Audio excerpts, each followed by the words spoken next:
The great offices of state in the United Kingdom are the four most senior and prestigious posts in the British government. They are the Prime Minister, Chancellor of the Exchequer, Foreign Secretary and Home Secretary. According to convention, when the Prime Minister names his or her cabinet, either after a general election or a mid-term reshuffle, the first cabinet ministers to be announced are the Chancellor, the Foreign Secretary and the Home Secretary. Great offices of state holders become the senior duty minister when the Prime Minister is on leave and out of the country. Current history. James Callaghan is the only person today to have served in all four positions. In the past 100 years, several other people have come close to achieving this distinction. Herbert Henry Asquith and Winston Churchill both served as Chancellor, Prime Minister and Home Secretary, while Harold Macmillan and John Major served as Prime Minister, Chancellor and Foreign Secretary. Rab Butler and Sir John Simon served as Chancellor of the Exchequer,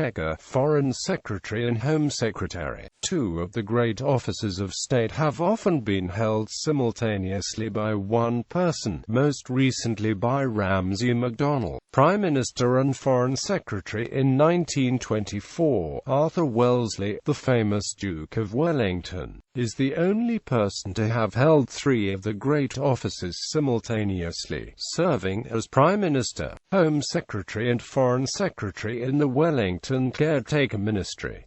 Commons-only nature in modern times, owing to the political constitution of the United Kingdom, in which the House of Commons retains most of the power, it is accepted that it is no longer practical for holders of the great offices of state to be members of the House of Lords. The House of Lords has traditionally been restrained in the passage of financial bills, meaning that the office of Chancellor is effectively limited to the House of Commons. The last holders of the other positions to have been peers were Prime Minister, Conservative the Earl of Home. The Earl of Home renounced his peerage and was elected as an MP after his appointment as Prime Minister. The last holder to remain a peer throughout his term as Prime Minister was the Conservative Marquess of Salisbury.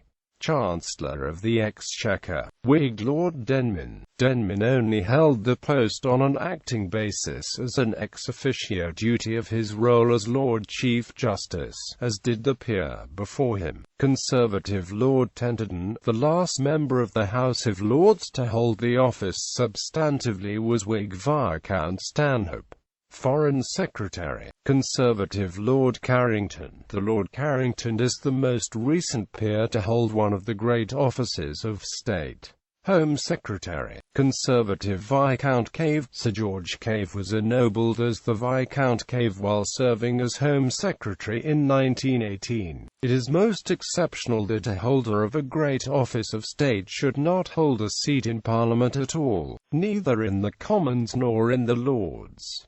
It occurred briefly in 1963, when Alec Douglas Home was appointed Prime Minister. He disclaimed his peerage on the 23rd of October, and was not returned to the Commons until a by-election on the 7th of November. More substantially, Patrick Gordon Walker was appointed Foreign Secretary in 1964 despite not holding a parliamentary seat. Having been defeated in his Smethwick constituency seat in the 1964 general election, he held the post for 3 months until his resignation in January 1965. Women. Only 5 women have held any of the great offices of state. Out of the 4 offices, 3 have been held by women. Chancellor of the Exchequer is the only position that has not. Due to her ascension to the office of Prime Minister in July 2016, Theresa May became the first woman to hold 2 different great offices of state, with the appointment of Amber Rudd as Home Secretary resulting in the first period in which more than one of the offices were held by women. Simultaneously, Prime Minister, Margaret Thatcher, Theresa May. Foreign Secretary, Margaret Beckett. Home Secretary, Jackie Smith, Theresa May, Amber Rudd.